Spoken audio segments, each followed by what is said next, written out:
I do not practice these moves at home. Oh! That's not what I hear. This podcast is a member of the Place to Be Nation family. Visit us at placetobenation.com, the only place to be in your pop culture world. Grab your plunder and open the pay window.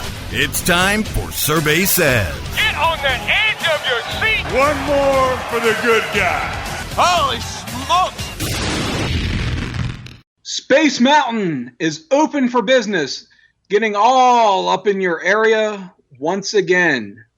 Welcome to the inaugural edition of Survey Says, a WCW Retrospective. Hopefully it won't be our only edition. But if you are hearing this episode, that means we're off to a great start.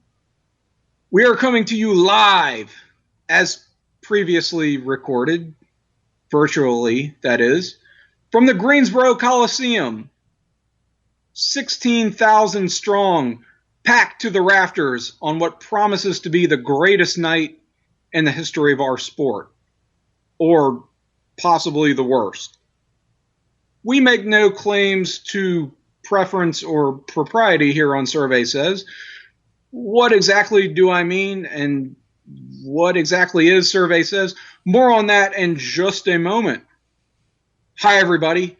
My name is Tim Psychosis Capel, and you may know me from Place to Be Nation's Comics Contingent.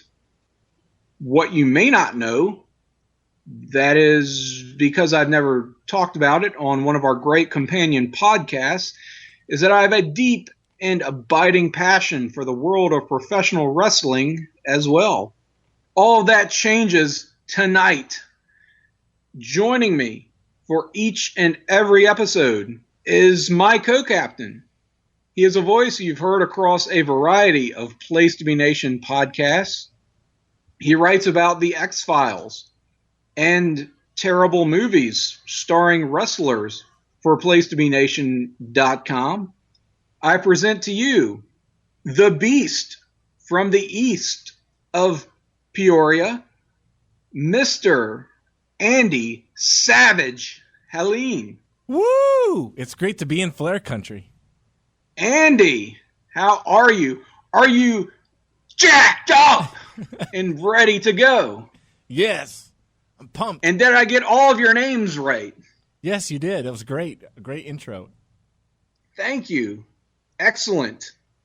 Good God. All right. We are off and running. Let's get into what exactly this show is, right?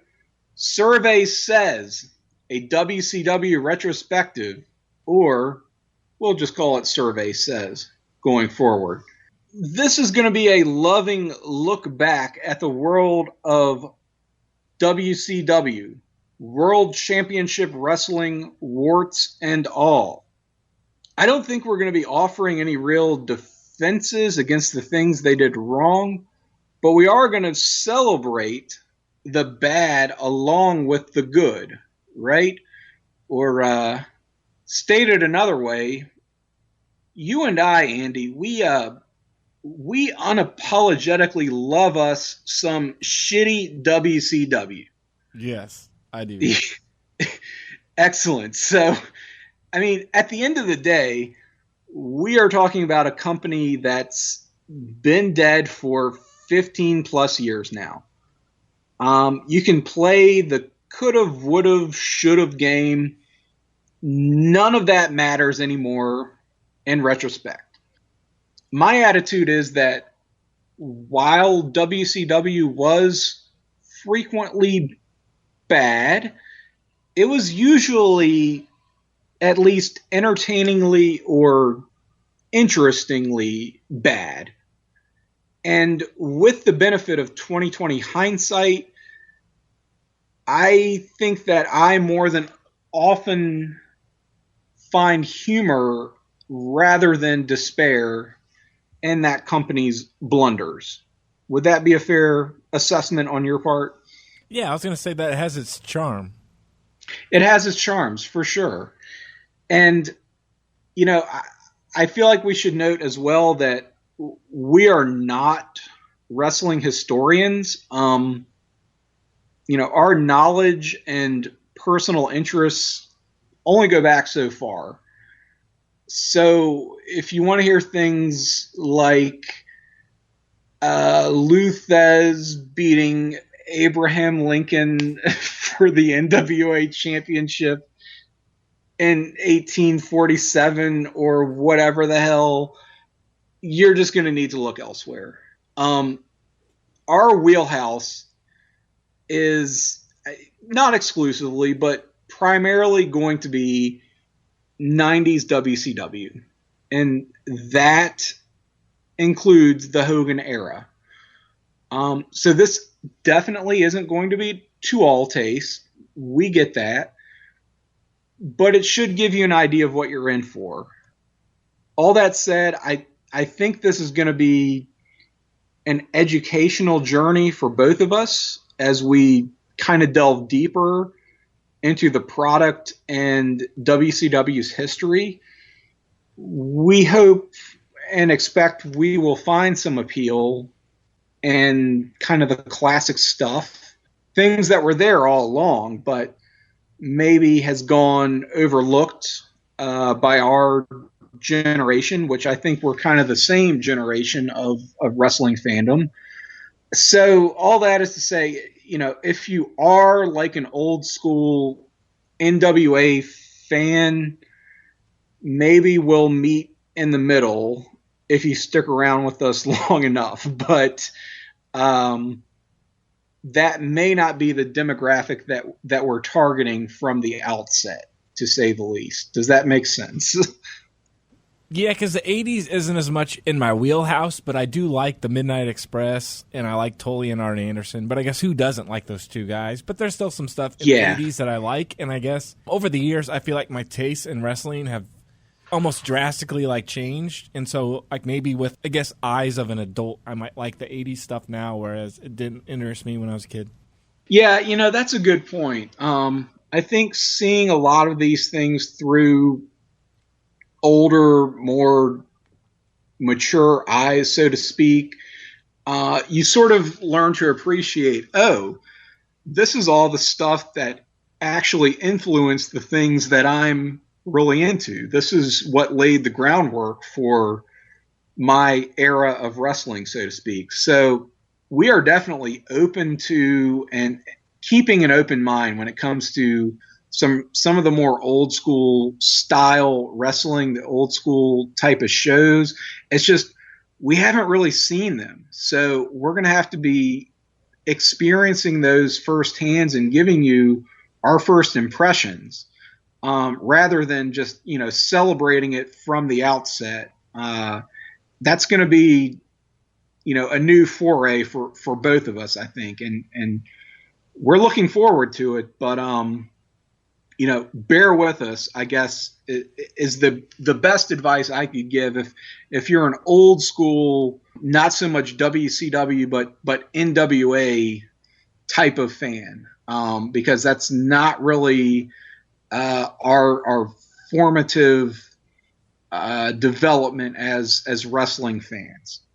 So, along those same lines, I guess I should stress that we're not going to be reviewing WCW events chronologically here on this show. Chad and Parv, they're covering that marvelously on Where the Big Boys Play, which is a show you can find via the PWO, PTBN Podcast Network feed. In addition to that, check out the PTBN Excellent WWE Network Adventure. That's a series with Chad, JT, Scott Criscolo, Jason Greenhouse, and Dan McGinn. It's a great long-form written series that reviews every single program available on the WWE Network in order, starting from about 1975. So you can find that at placetobenation.com. Again, not what we're doing, but if that is your bag, be sure to check it out. We're not going to do single show reviews or live rewatches. That's here again to avoid format and topic overlap some other podcasts, the network watch parties, or Ben Morris's pay-per-view rewind series, and of course the OG inimitable WWE Vintage Vaults with JT and Scott. They've pretty much got that beat covered. I feel like we're going to make some lists along the way here, not really in the form of structured countdown, so to speak, but maybe we could do like a crossover with Jordan Duncan's Rank and File, here again from the PTBN Pop feed. Andy, how do you think I've done here so far on the soft plugs for other podcasts on the Place to Be Nation network? You've done marvelously. Mick Foley would be proud of all your big pops. I'm so glad. So in addition to the Place to Be Nation, check out PWO, PTBN, and PTBN Pop feeds. All great podcasts that you can find on iTunes. Yeah, I just want to say that I don't know if we'll have much of a actual structure with reviewing each and specifically show like you had said. I just want to get together and laugh, and I think that this show is going to be up your alley if you just love Dusty Rhodes talking about plunder. Exactly. That's my thinking as well. So, I mean, broadly speaking, what you are going to hear on the show, in addition to Dusty Rhodes plunder, some shenanigans, some hijinks, our format, such as it will, to the extent that we're going to have one. Again, if we have future episodes, which we're hoping you will, and fans, please help us out in that regard by telling our overlords at Place to Be Nation that you want additional episodes. But what we're trying to do here is cover the world of WCW in a 360-degree analysis, if you will. And that means taking a subject, like a particular wrestler, a television show, an entire pay-per-view series, or just a quintessential WCW concept. And we're going to delve into the crunchy, the sometimes salty granularities of the Slim promotion. Jim? Oh, I thought you were talking about Slim Jim. Snap into it, right? Yeah. It all comes back to center, you see. So, in that spirit, I imagine this pilot is intended to serve as a taste of what you might expect in future shows. Again, should there be future shows. Finally, I should stress that we are going to have some special guests along the way, right? Whether they know about this or not, we'll probably just schedule these guys and then forget to tell them that they're booked. That would be really WCW of us, right, Andy, to just put a guest on and have them not show up or inform them maybe the day of show that they're going to be on recording with us. Or pay them millions and millions of dollars and then have it bomb. And then have it absolutely bomb. Exactly. That would be a very WCW, quintessentially WCW thing to do. Apropos of nothing, as Steve Mongo McMichael might say, and that's just not talking about digging in the dirt with farm implements, baby. Now, with the formalities out of the way here, I imagine we should start off here by sharing our personal WCW origin stories. Let me turn it over to you, Andy. What was it that brought you to WCW? Were you already watching wrestling, or did you start out watching wrestling with WCW? What's your own relationship with World Championship Wrestling? Well, what brought me to wrestling was actually WWF. I grew up as a WWF kid, and I was always like, that was my number one. When I saw WCW and came across it, it seemed kind of second rate. And then the period that I saw was... I don't mean to laugh, but go ahead. Well, the period that I saw was where a lot of Hulk Hogan's buddies were coming in, and I actually didn't like some of those guys, like Hacksaw Jim Duggan and the Honky Tonk Man. So I just stuck with what I liked. I liked Bret the Hitman Hart. I liked Razor Ramon. I liked The Undertaker. And I'm like, I don't want to watch some of these guys. So I guess I kind of took the wrong mentality. Like, I should have been like, hey, it's more wrestling, you know? Like, I don't think I did that with superheroes. I like Marvel more, but I still like DC. I like Batman. And then, so it took, like I said, 94. It took me till 96 to really kind of follow it. And that was when Hall and Nash, and I think everybody else pretty much maybe jumped aboard then, because Hall and Nash had crossed over. They were huge WWF like main event guys, and they were known as Diesel and Razor Ramon. And then all of a sudden, they're here under their own names, Scott Hall and Kevin Nash. And it was huge. All the eyes were on WCW there. So is that when you felt like WCW had kind of arrived? Did you feel like those guys legitimized WCW for you in a way that they weren't quite so second rate anymore? Or was it just more of a curiosity where you're like, maybe I'll pay more attention to WCW than I had in the past, but they're still taking a back seat to the WWF. What was the case there for you? I think it could have been that, because one of my friends in grade school, his name was Chad. He's the one that kind of got me into wrestling, because he was always talking about it in school, and we'd trade off and get pay-per-views and stuff.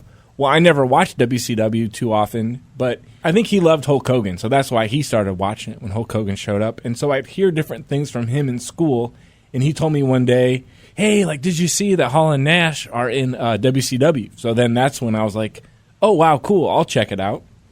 Okay. So it was already on your radar, but then it was like all of a sudden, oh, wait a minute, this might be a bigger deal than I've considered it before in the past. Yeah, because as I said, Razor Ramon was one of my favorite in the World Wrestling Federation. He was one of your guys. Yeah, exactly. My experience is somewhat similar to your own.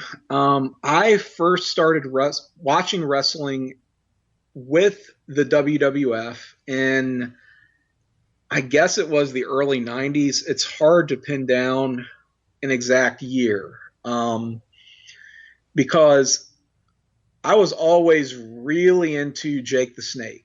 I was one of those weird kids who had a lot of interest, and I was into reptiles. So I thought snakes were cool. I started watching wrestling. Here's a guy who comes out to the ring with a snake. So, okay, that's my shit. So immediately I was drawn to Jake the Snake Roberts. And no matter what he did, in the WWF, he was a face when I started watching it. He turned heel. I didn't care. Like, I thought that when he turned heel, he was just cooler. Like, I didn't think he had betrayed his fans or turned his back on anybody, or like I should stop rooting for him. I just thought he was cooler after he turned heel.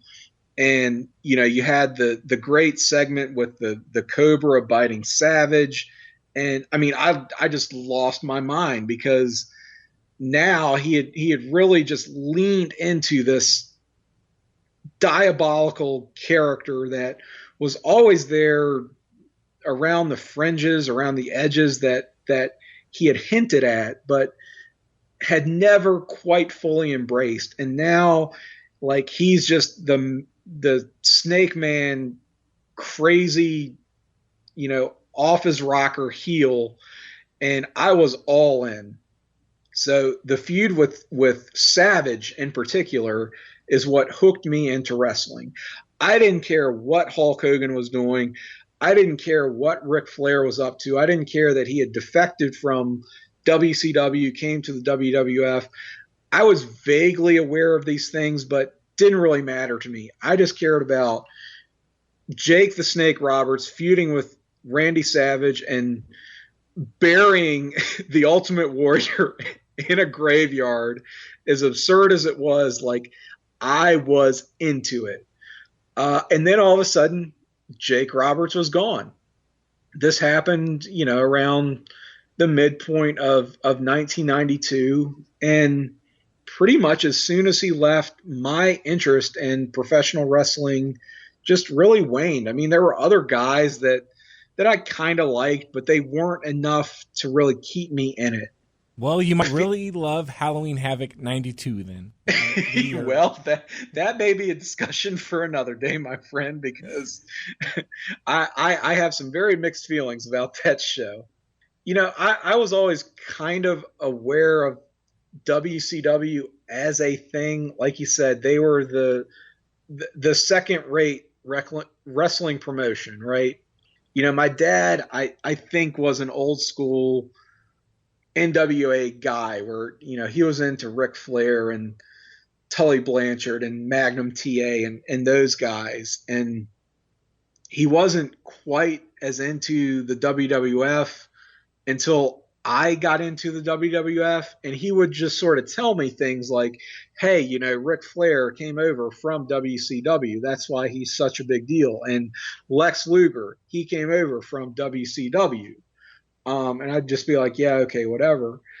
And what happened was Jake Roberts, of course, went to the WCW in mid to late 1992. And I was like, oh, maybe I should start paying attention to WCW. Jake, of course, did not last long in World Championship Wrestling, did not do much of note in the promotion. So my interest here again waned. And for all intents and purposes, I was out of professional wrestling from about, I would say 1994 until the better part of 1997. And what actually got me hooked again, now, having said this, I did go to a live event, a WWF pay-per-view in 1997. It was A Cold Day in Hell in Your House, May of 1997, an early Steve Austin, Undertaker main event, pretty good match. But I was not actively watching the promotion at the time. It was just one of those shows that came to the Richmond Coliseum. I live in Richmond, so went to the show, but didn't know a whole lot going in, didn't know a lot about the storylines, the promotion, the top guys, but had a good time at the show. Put wrestling back on my radar. But what got me back into wrestling proper was Starrcade 1997. Main event, Sting versus Hollywood Hogan. It was the match that was, 16 months in the making, so to speak.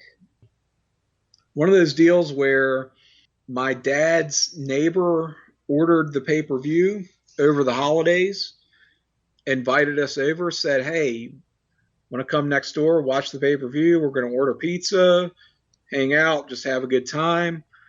And I mean, I'd heard about the hype going into it. I knew about Sting versus Hogan being a big deal, Bret Hart defecting to WCW being a big deal, but here again, hadn't been watching the product week to week. But with them having ordered the pay-per-view, inviting us over, it was like, hell yeah, let's check this out. And sure enough, we went over there, watched the pay-per-view, and Starrcade 97 it's one of those deals that you look back on in hindsight and think was a disappointment, but me being a 14-year-old kind of non-wrestling or casual wrestling fan at the time, when you don't know what to expect going in, you can't really call a show a disappointment. Does that make sense? Yeah, because you're kind of like, you have an open mind, right? So you're not going in thinking it's going to be like something that it's not. I mean, I didn't know what was going to be on that show other than Sting versus Hogan, in all honesty. And I figured that they're going to have a match. Sting is going to beat Hogan and leave with the WCW championship, which, I mean, in all honesty, it is what happened. There were, oh boy, some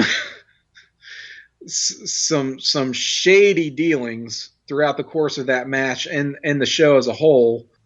I mean, it basically delivered on my non-expectations, such as they were. I didn't know what I wanted out of this show going in, but I just knew it was a wrestling pay-per-view. It was my first wrestling pay-per-view. I had never ordered any pay-per-view prior to that. It was one of those things where my parents kind of didn't believe in paying for, sporting events or wrestling pay-per-views, which were upwards of, $30 at the time.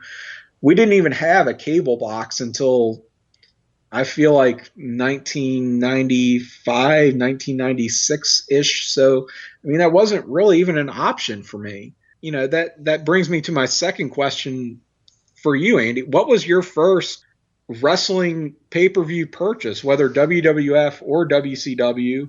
Again, emphasis on WCW. What was your first pay-per-view? Well, my first pay-per-view that I watched on cable, it was actually, it kind of had like a scenario of like a weird screwy ending, like your Starrcade, because my first one was Royal Rumble 94 for the WWF. And, oh, wow. And so you had The Undertaker, who had apparently died because he was like attacked by a gang of guys, a gang of Yokozuna's thugs.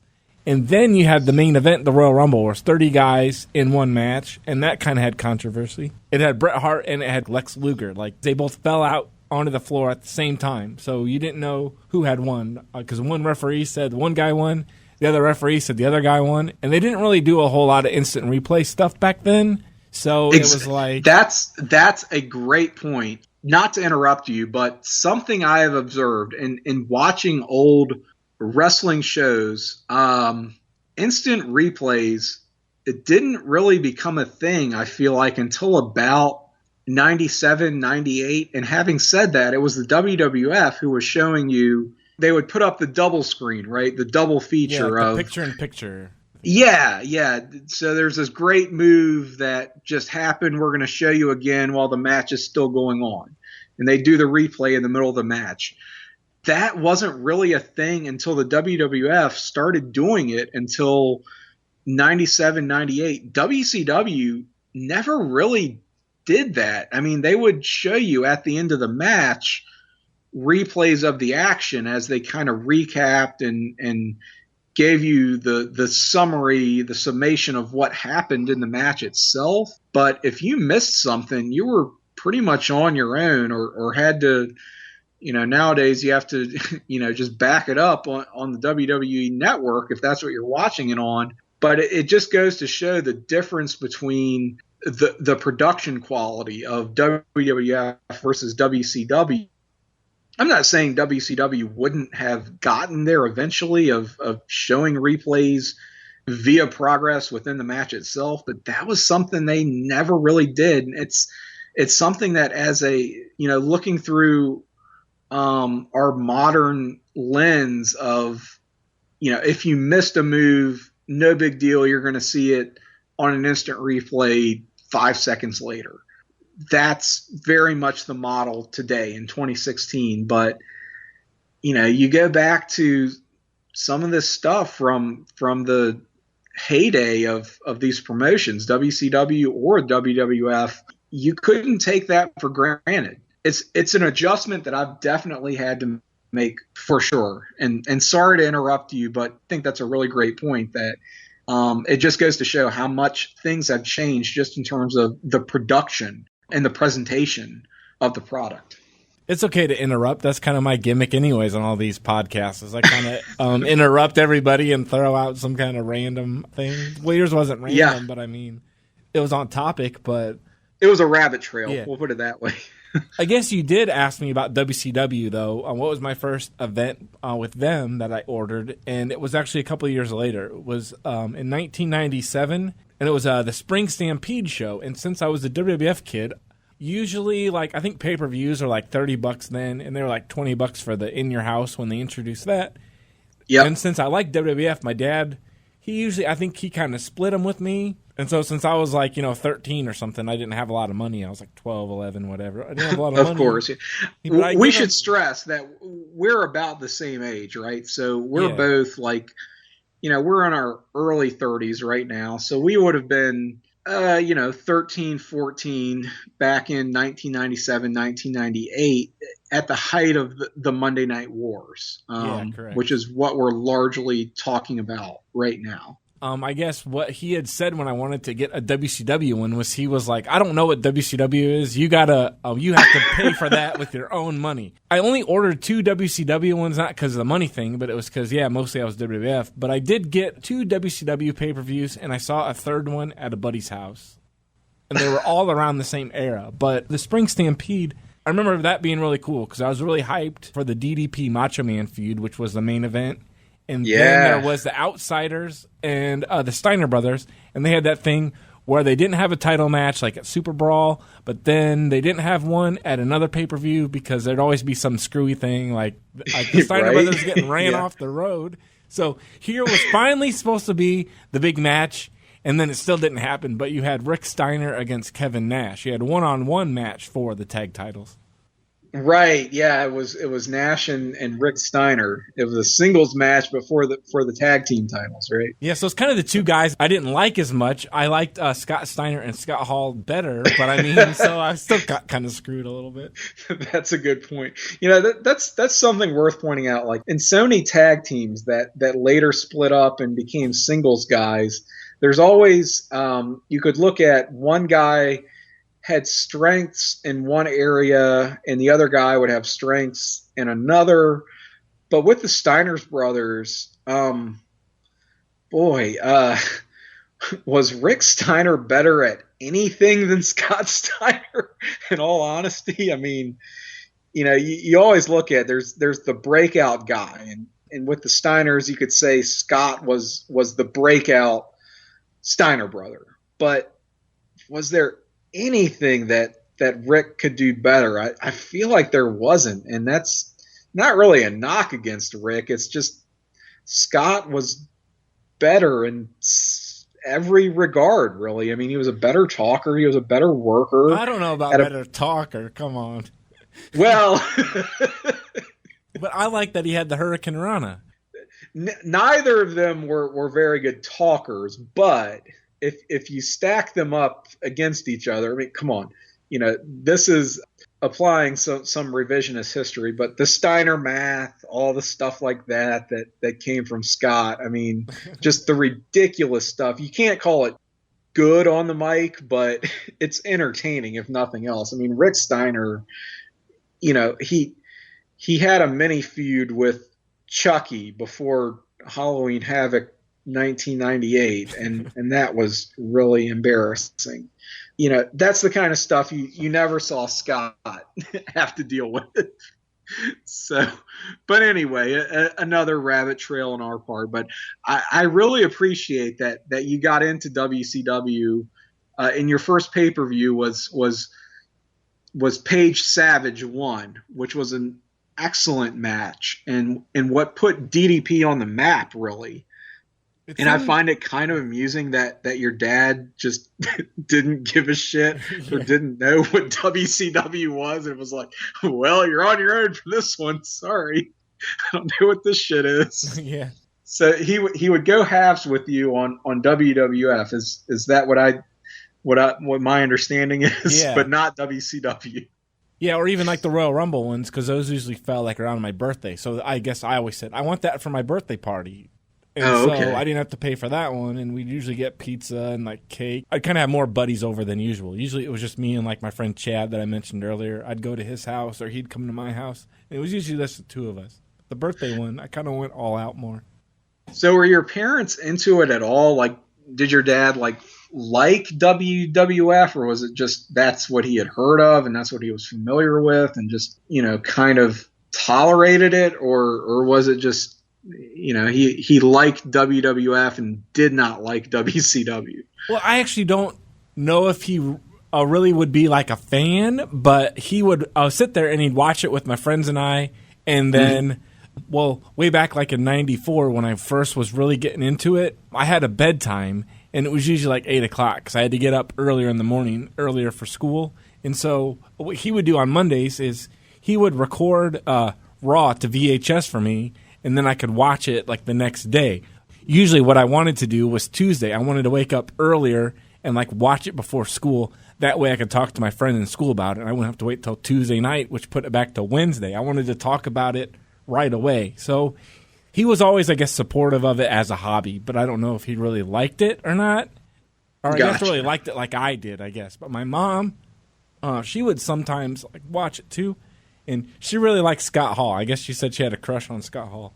And then she was really let down when he went to WCW and he didn't have the Razor Ramon accent. She was really let down by that. Well, he did at first. He kind of did it at first, and then they told him he couldn't do it anymore. So he toned it down. But that's really funny, actually. But I can see it. I mean, Scott Hall, come on, the machismo, right? Yeah, Chico. My experience is somewhat similar in that, like I said, my dad was more of an old school NWA guy. Not that he was really all that into it, but my mom was into the WWF. She liked Hulk Hogan and got really into Hulk Hogan in like the early 90s. And I can just remember I was never a Hogan guy because I feel like I never really actually saw Hulk Hogan. He only honestly wrestled on pay-per-views and Saturday night's Main Event, which wasn't really ever on my radar. So it was sort of like I knew Hulk Hogan was a big deal and a main eventer, but I felt like I never really saw him. So I didn't care what he was doing. But, my mom was a Hogan guy. And then when Hogan went to WCW, she kind of checked out, and I feel like my dad became more interested in WCW when all the former, WWF guys came in and the product as a whole just started heating up. So like I said, Starrcade 97 was my first proper WCW pay-per-view, even though I didn't purchase it. My dad and I, we didn't pay for it. We were just sort of along for the ride. After that, it was Bash at the Beach, 1998. With So I can tell you that coming out of that Starrcade, Chris Benoit, who was scheduled to have a match with Raven that didn't happen, among other matches at Starrcade that year. And for whatever reason, I just remember hating Raven at the time. I just hated the dude, like loved to hate him, which made him a really effective heel when you think about it, just as a casual fan. I don't know what it was, but I just thought he was like this privileged asshole kind of whiny character. And I hated him so much. So anybody that was going against Raven, I was going to root for, no matter who they were. And it just so happened to be at that pay-per-view, Chris Benoit. And although he ended up wrestling Saturn, I took an immediate liking to Chris Benoit, just his ring work, the intensity of it, the chops, the German suplex. It was just everything that I wanted to see in a wrestling match. This guy like embodied. And that was, again, coming off a period of not watching wrestling and not really caring about or appreciating ring work or star ratings or any of that stuff. It was just what he did out there in the ring. It clicked for me and I responded to, and it was just heightened by the fact that he was feuding with Raven, a guy that I just intrinsically hated for whatever reason. So Chris Benoit became, and that was the first Chris Benoit match I'd ever seen, 1997 Starrcade. Were there any other WCW shows that you dipped into, that you purchased or you saw at the time? Yeah, I saw, the first one I mentioned was a Spring Stampede that I bought. I saw Fall Brawl 97 at my buddy's house, and I only bought one other one with my own money, which was around the time of your Bash at the Beach. It was a Slamboree 98, and the main event was the Wolfpack against the Giant and Sting. But then the twist was the Giant became a bad guy. So you kind of had three bad guys in the same match. Yeah, that was a show that I really wanted to get.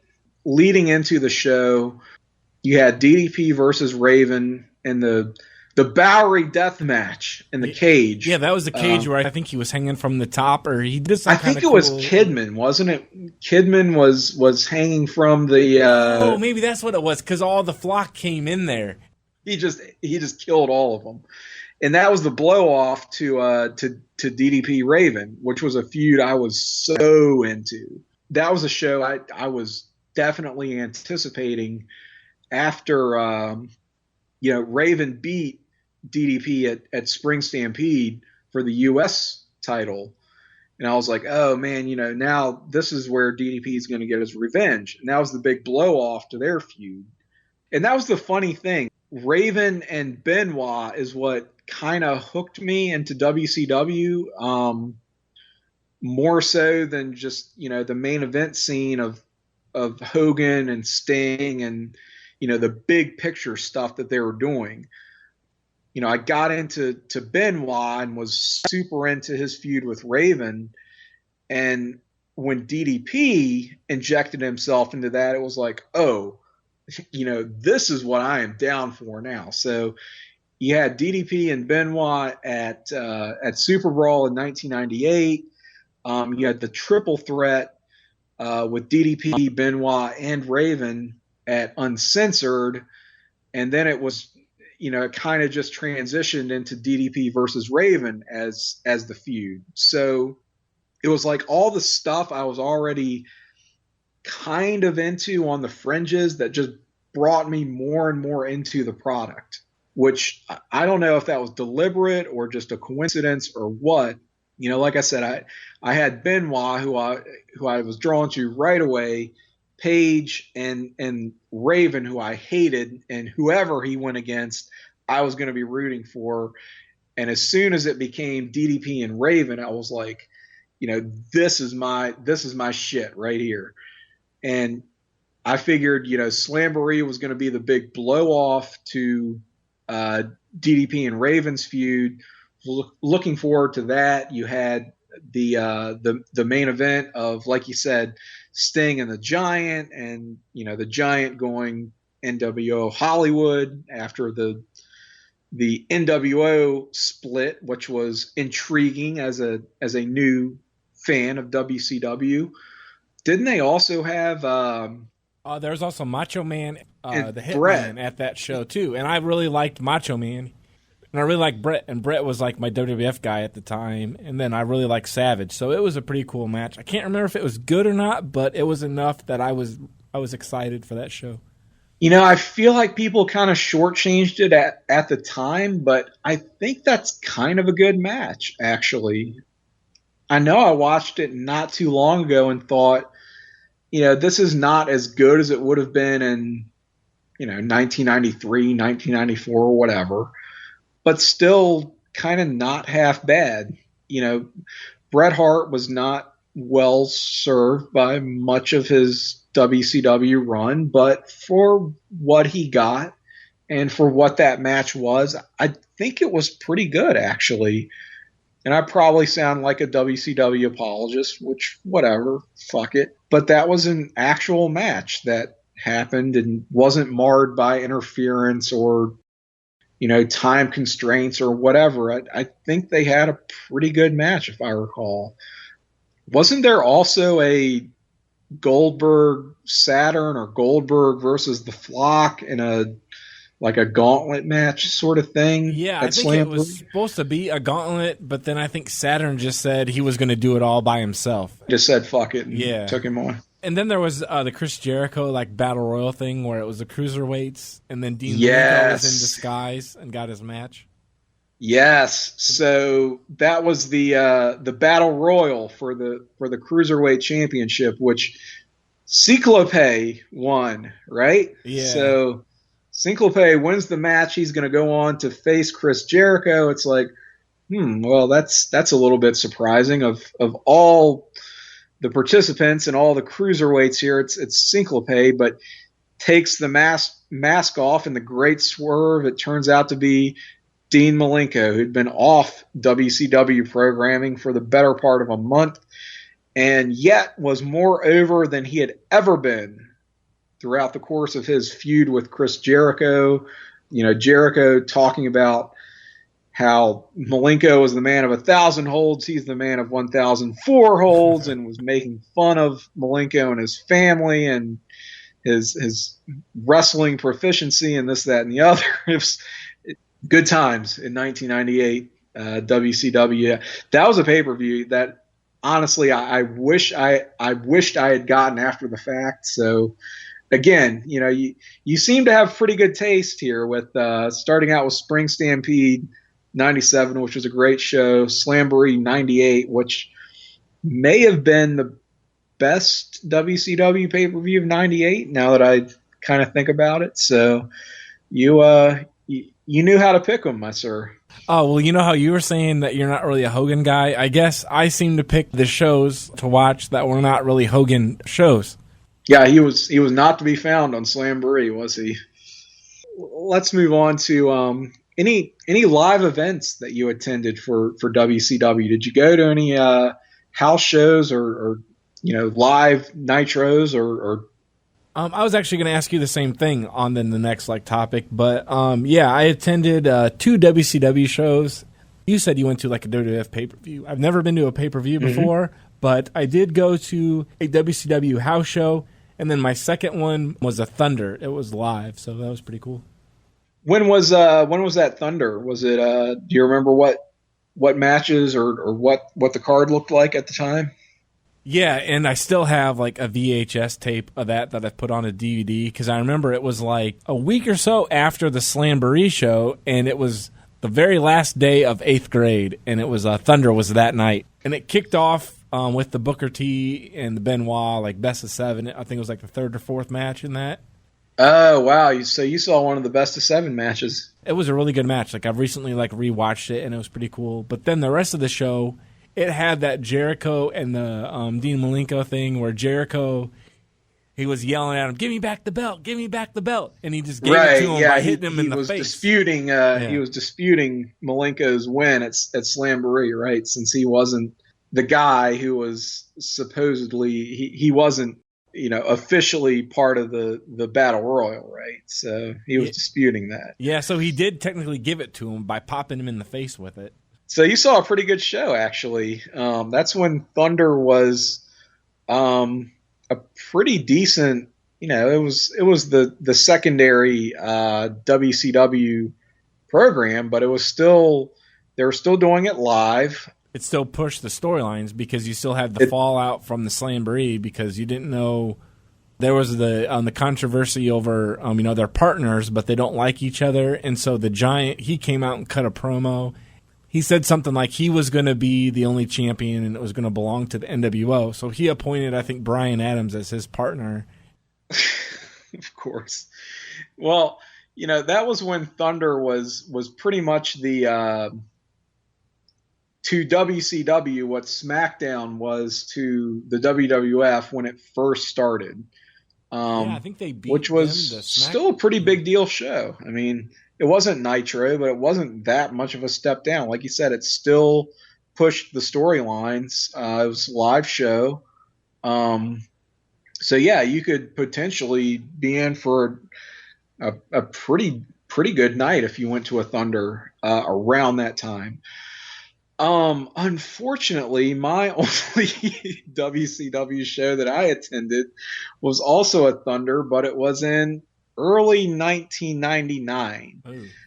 And they were doing this thing at the time where I guess they would do the live Thunder on, I feel like they may have switched to Wednesdays at that point.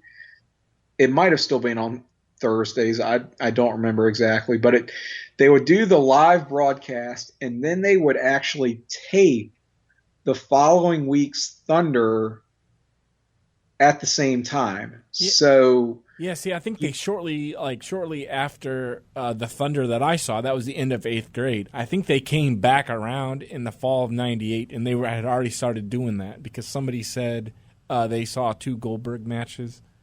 Yes. Or something, because he was doing a bunch of squashes. Yes. So they changed to that model, I guess, at some point, probably in '98. And what that meant was the next show, the second show that you were there in attendance for was taped, and it had to account for what was going to happen on the live Nitro on the following Monday. Now, WCW being what it was, what was planned and what was going to happen on a live Nitro was very much subject to change. They were kind of flying by the seat of their pants, especially around this time period. So you had things like, okay, you watch the live Thunder, and then guys would come out and cut promos and do interviews and talk about things that happened on the Nitro which had not aired yet. So, when I came to this show, what they were promoting was a Nash versus Giant main event that was going to happen on Nitro. This was right after the finger poke of doom, after the NWO had reformed as like the NWO Elite with Hogan, Hall, and Nash. They added Steiner, Luger, and Bagwell, I believe, and pretty good mix of guys. Oh, definitely. Your favorite, Conan, K-Dog, probably. They kicked him out. Oh, really? They did?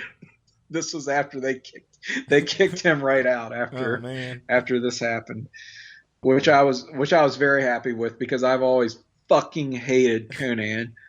So, but anyway, they're reorganizing the NWO at the time. So you've got this group of main event top level guys, and they definitely got a pop, and it was a palpable chill in the air when they came out. It felt like a big deal.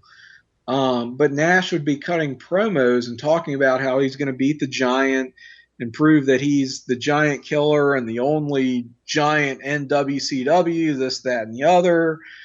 And they're going to have this match on Nitro a few days later, right? You're like, okay, whatever.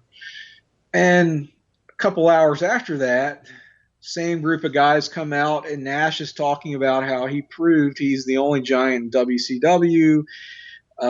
He beat Paul White, sent him packing, and now he's gone. And you're like, okay, I guess that's going to happen or did happen on Nitro, which sure enough it did actually, I guess. Ooh, so it's like spoiling Nitro then. So that would but it was very much spoiling things that you'd see on Nitro.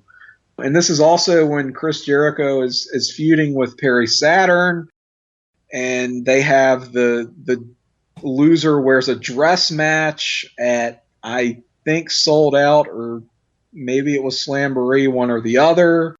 So there was a lot of stuff surrounding that feud. It was the Horsemen versus Hennig and Wyndham. So I did see 2 matches with like Benoit and Mongo versus, again, Hennig and Wyndham. They advertised a special dark match that would not be televised on Thunder of Ric Flair versus Barry Windham. This ended up consisting of, at the very end of the show, Ric Flair running out in a Bill Cosby sweater,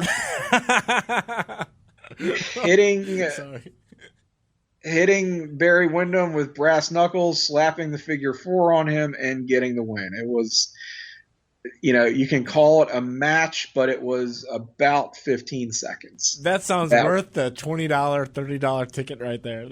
Right. That was so WCW. I think Flair did actually cut a bit of a promo trying to put over the city and the venue, talking about a cage match that he had with Ricky Steamboat or somebody in 1988. Fuck if I know. But Ric Flair has a good memory for these things, and he spent more time talking than he did in the ring, of course. But yeah, that was our great exclusive dark match, a 15-second Ric Flair by way of Bill Cosby sweater slapping the figure 4 on Barry Windham. I love it. That was my WCW live experience. Unfortunately, pales in comparison to yours. Well, the house show I saw in September '97, I don't really remember anything about it, but I've saved a little piece of paper because I bought a program, or it was a WCW magazine, and it had a piece of paper tucked in there, and it listed the matches, and there's some actually cool matches that were on there, and I'm like, holy shit, I saw these matches and I don't remember it. Alls I remember is this moment, and it was weird. It was the main event was Nash and the Giant, and Nash came out to he didn't come out to the NWO music. He came out to a song by the Fugees, that Ready or Not, Here I Come. I don't know if I've ever used that before. Really? But alls I remember from the match is he was stalling on the floor. Somebody chucked a big popcorn bucket, hit him in the back of the head, and he got pissed off. Because, WCW, they'd always throw the trash in there. Yeah. And it was a huge full popcorn bucket, hit him square in the back of the head. And that's all I remember. But the matches on the show, though, there was I think there was DDP and there was Kurt Hennig. They had a match. Benoit, I think, wrestled Jeff Jarrett. And then there was Chris Jericho and I think Eddie Guerrero in a match because they were kind of having the cruiserweight feud then. And I think there might have been Dean Malenko and Ultimo Dragon. And I love Ultimo Dragon. That was one of the things that kind of stuck me with WCW. Or, I mean, not stuck me, but he really hooked me. He was the cruiserweight champion a couple of years before that when he had the J Crown and he had 8 or 9 belts. And so I'm shit, I'm so disappointed with my childhood self because I didn't really pay attention much to that show, or I don't know. I'm like that with some WWF house shows that I saw back in the day. I remember one, the main event was Jake versus Savage, and oh wow, there was even a Shawn versus Marty. I think that was the opener on that show, and it was an incredible match. I remember even at the time as a little kid being stunned by this match, and again, it was one I went to with my dad, and he was like, "That was the best wrestling match I've ever seen." But I remember literally nothing else from that show. I feel like I've looked up the card on history of WWE.com with Graham Cawthon. There's another soft plug for you. Yeah. Which has all the house show, all the TV taping results for WWF, WCW, and pretty much any North American promotion, just about. But it's just one of those things that, like I said, you take for granted when you're not super locked into the product at the time. So that house show for you would have been somewhere in 1997 thereabouts. Yeah, I know it was September because I remember it being. I remember this exactly. I remember they were building up to a WWF pay-per-view. I think it might have been Ground Zero, and so the house show was on a Friday. And that was the 2-week period where Raw was preempted and they had a Friday night main event Raw. So I think I was really wanting to watch that show. So I think maybe that's why I was a little preoccupied.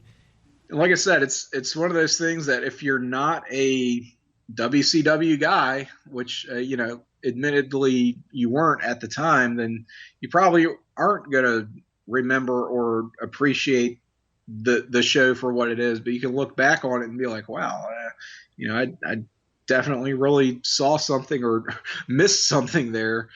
But there's one other thing with WCW that I'm kicking myself for too. I'm still kind of kicking myself for is they came back for a show. I think it was a house show in mid '99, like July, and I didn't spend my money because, like I said, I was still spending my money on pay-per-views and everything.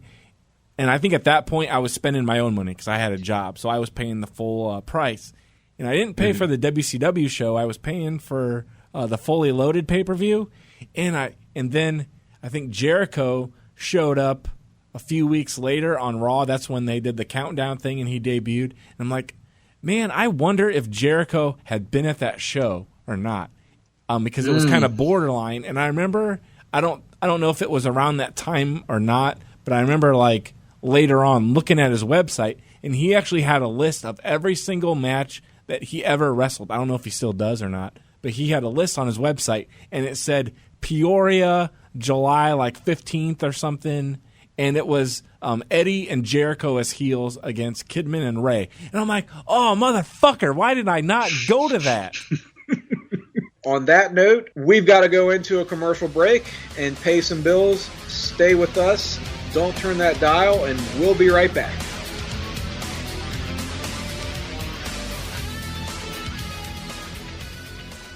Promotional consideration paid for by the following. Voice of Ring of Honor's Kevin Kelly here. I want to make sure you're subscribed to all of our great feeds here at Place to Be Nation. Just head to iTunes today and search and subscribe to the Place to Be podcast feed, the PWO PTBN feed, PTBN Pop, and of course the Kevin Kelly Show feed, which includes the full archives of my podcast. Some really great stuff. Subscribe, listen, and then rate us and leave feedback today. Thanks for being a fan of professional wrestling. More importantly, thanks for being a fan and supporter of the Place to Be Nation. Place to Be Nation's JT Rozzero here. In addition to the archives of the Kevin Kelly Show, we have a ton of great podcasts available to you on iTunes, Stitcher, Google Play, and PlaceToBeNation.com. And we now offer them to you on two great feeds. On the Place to Be podcast feed, you can check out Scott Friscolo and me on the Mothership, the Place to Be podcast, with our famous Vintage Vault pay-per-view reviews. PTBN also covers current day wrestling with clotheslines and headlines, main event, Mission Indy Possible, in our monthly pay-per-view reaction shows with immediate feedback on WWE, NXT, and Ring of Honor Super shows. Relive Wrestling's past with our monthly pay-per-view rewind series led by Ben Morse, and the Dangerous Alliance Wrestling podcast as we dive into various subjects in the form of exercises and games. All of this in addition to Scott Keith's Podcast of Doom, which includes discussions on questions from listeners, as well as current day and old school wrestling. We also have sports covered too with the Sports Lounge, the TJ McClune Show, and NBA Team Podcast. On our brand new PTB Pop podcast feed, we offer great shows such as the Glenn Butler Podcast Hour Spectacular, Rank and File, Lucha Undead, as well as a veritable podcast heaven for comics fans with the hard-traveling fanboys, Sellers Points, Todd Weber's Conversation, and Imaginary Stories. Subscribe to both feeds on iTunes and be sure to rate and leave feedback as well. All of these shows are available on PlayStation.com, where we cover pro wrestling, sports, movies, comics, plus tournaments and more. Be sure to check out on the right-hand side of the site for details on how to support the site when you shop at Amazon and download our free Place to Be Vintage Vault Refresh ebooks. We also want to thank our friends at Bonehead's Wing Bar in West Warwick, Rhode Island, and Fall River, Massachusetts, and Scott Keith's Blog of Doom. Be sure to follow us on Facebook, Twitter, Instagram, and Tumblr as well. PlaceToBeNation.com, the only place to be in your pop culture world.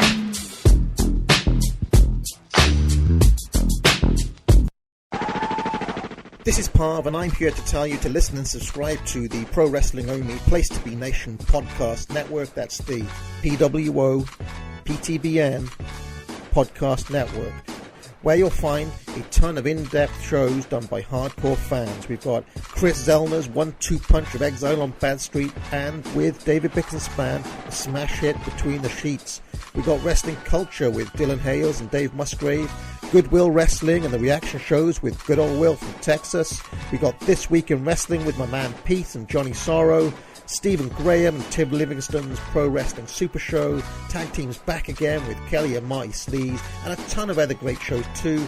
And of course there's Titans of Wrestling and Where the Big Boys Play with yours truly and some dude from down south called Chad. PWO PTBN Podcast Network.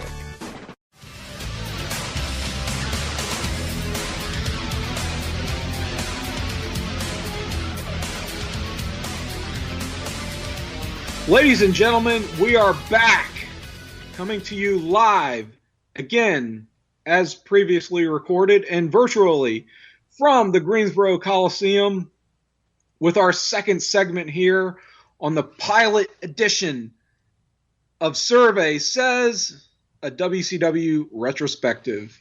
So we're going to move right into our next topic. I'm going to ask Andy, my co-pilot, was there anything at any point in the history of WCW that took you out of the product or alienated you and that made you say, that's it, I'm done, I'm not watching WCW anymore? Because the one thing that I have observed is that anyone who's been a fan of WCW for any length of time has felt disenfranchised after any number of years of watching the promotion. That seems to be the one constant in the history of WCW. So I'm wondering if there was a moment for you, and if so, what that was. Well, I don't think it was almost as much as anything they did as it was like me, like personally, just kind of my feelings, because as you know, I said I was a WWF kid, and they were pretty much like full speed ahead, with Austin as champion. And I still like WCW because obviously I went to the shows and I bought some of those like shows. But what really kind of, for me, was like all the guys that I actually really liked, they ended up in the WWF. So it was obviously that's kind of what made me, stick with them, was because you had in '99, you had Jericho come over, and then even you had, like, I liked ECW, so you had some of the ECW guys sprouting up, like Taz. He showed up in 2000, and I think he was kind of eclipsed by the WCW guys coming over, the Radicals. You had Benoit and Eddie. I was really looking forward to when those guys jumped over. I was like, oh, my God, I don't want to see Rock versus Benoit. I want to see D'Lo Brown versus Benoit. I was, like, big into D'Lo Brown. So I was looking forward to, like, D'Lo Brown and, like, Eddie Guerrero. I thought that would have been awesome. And I ended up seeing that. Battle of the Frog Splashes, right? Yeah. I ended up seeing that later on like a heat match. It was like a throwaway main event, but I remember I taped it. Yeah, that's a good point. But I was still kind of paying attention. But the thing that I guess really I stopped watching was I liked ECW. That might have became my number 2, even though ECW, looking back, really sucked then the last year. So you're talking about ECW on TNN. I really liked Mike Awesome. I don't know if he was a good wrestler or not, but he came out and he just powerbombed people. It's kind of like Brock Lesnar now, where he just comes out and suplexes people. Well, you had Mike Awesome. He was just big dude, and he just grabbed like Spike Dudley and all these little guys and threw them through tables, and it was pretty cool. But then when he showed up in WCW, he was saddled with some really weird characters, like the 70s guy or the fat chick thriller. And that's kind of when I'm like, I'm out. I like Mike Awesome, but I really have no attachments anymore because the Radicals are over there. Now you're fucking up Mike Awesome. And so I was like, that was when I checked out, honestly. Yeah, I mean, I kind of got into ECW too in 1999. Like you mentioned, ECW on TNN, where you got Mike Awesome chucking Spike Dudley into the 4th row from the ring, the Gorilla Press Slam, power bombing Masato Tanaka off the ring apron through a bunch of tables. Then he comes into WCW, and you're like, okay, a lot of fanfare surrounding this guy, and starts off pretty strong. Throws Chris Kanyon off the top of the triple cage. Oh, that's right. He did do that. Through the stage, actually, at Slamboree. We got to talk about Slamboree. That's got to be one of our pay-per-view series. And then he turns into that 70s guy, and then he turns into the fat chick gorilla, or vice versa. I can't remember which came first. I don't get that. I don't know why they did that with him, because I know that ECW, Paul Heyman was big on accentuate the positives and hide the weaknesses of our performers, which he did to great effect for everybody in the ECW roster. Mike Awesome in particular. He was a guy who wasn't as big as you thought he was. And that was exposed, I think, when he went to WCW. But he was still big enough that he could be booked as kind of a Hoss type guy, right? Where he's power bombing dudes, doing, big power moves. Yeah, because he was kind of agile too, because he could kind of like run the ropes and do like flying clotheslines and stuff. Yeah, exactly. Kind of like the Undertaker, where he's a big power, huge guy, but really agile as well. So he's sort of a hybrid between the two, and really compatible with pretty much any type of guy you want to program him with.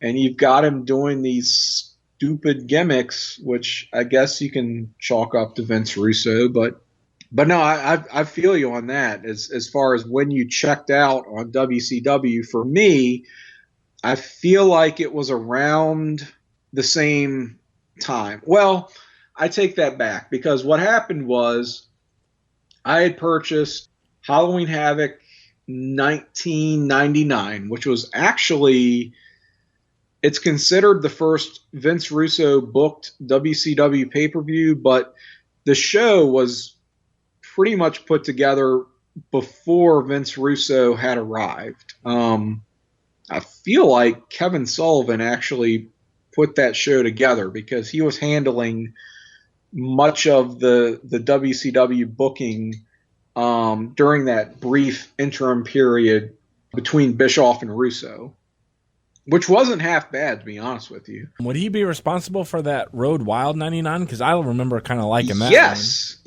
I believe so. Bischoff was out of the picture at that point, and I think that was Sullivan. If not Sullivan, it let me put it this way: it wasn't Bischoff and it wasn't Russo, and that was still kind of a good show.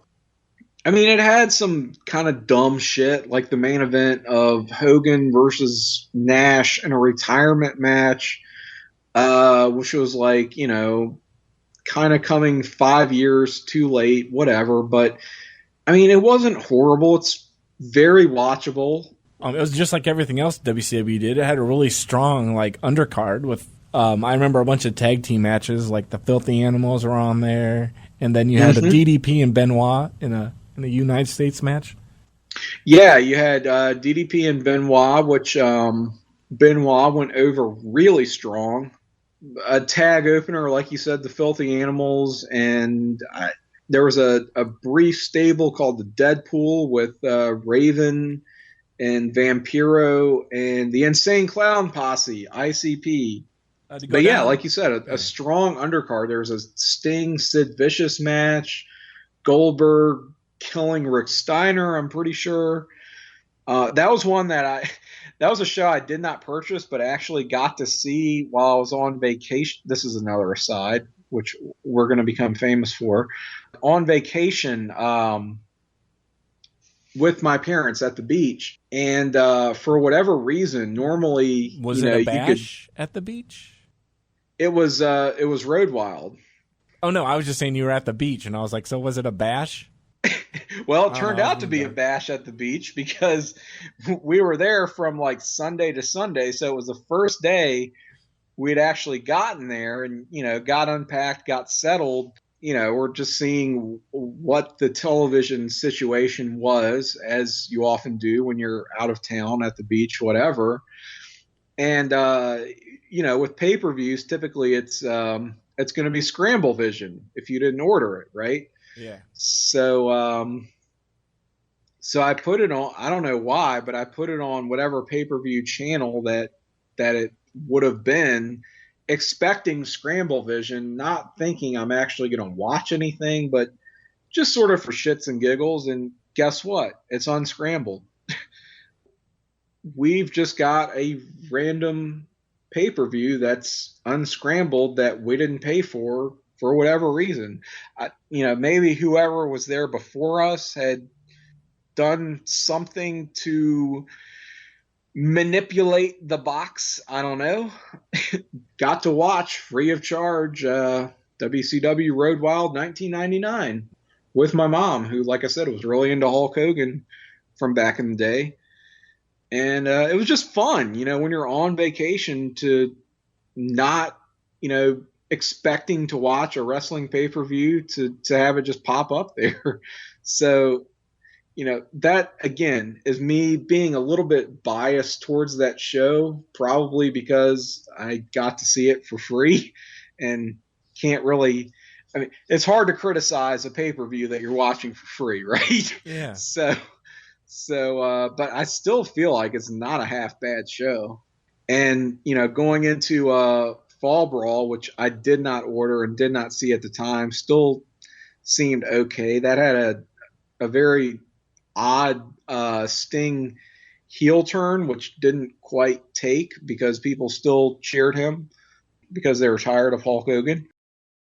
But I did order, like I said, Halloween Havoc 1999. It's pretty strong card on paper. Did not deliver in practice. It's if you watch that show nowadays, it's a train wreck.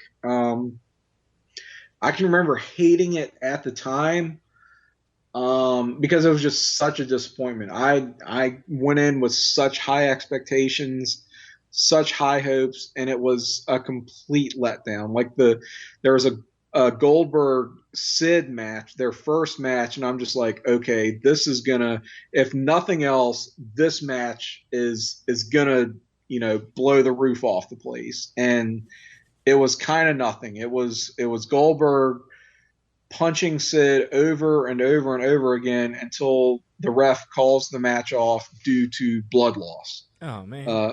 By Sid.